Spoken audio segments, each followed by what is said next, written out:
Welcome to Kuberamani Venkata Alamelu Padmavathi channel. చూసే ప్రతి ఒక్కరికి అక్షయ తృతీయ శుభాకాంక్షలండి.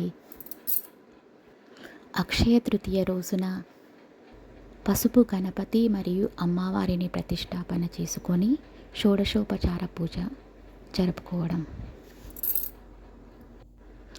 అక్షయ తృతీయ నుండి తదియ, చవితి, పంచమి 3 రోజులు ఎంతో భక్తి శ్రద్ధలతో అమ్మవారిని పూజించడం పూర్వం నుండి వచ్చే ఆచారం మాకు.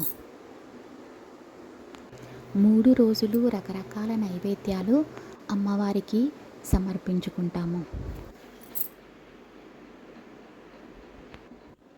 అచంచలమైన భక్తితో మరియు శ్రద్ధతో దీక్షతో అమ్మవారిని పూజించడం వలన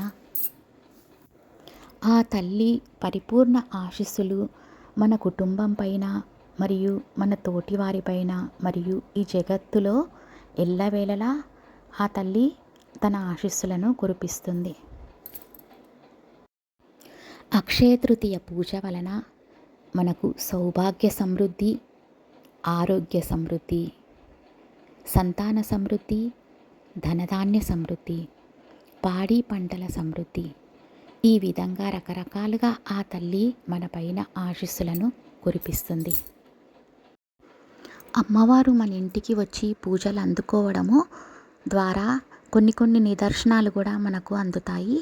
అవి ఏ విధంగా అంటే కొన్ని చీమలు కనిపించడము, ఆ చీమలకు మనం బెల్లము ఆహారంగా తినిపించాలి.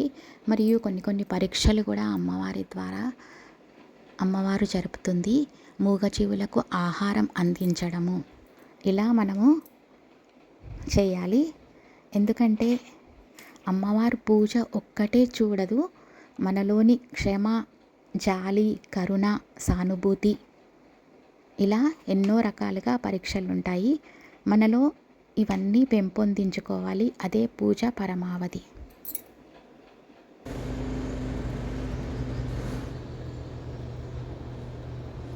తాగుతున్నావా?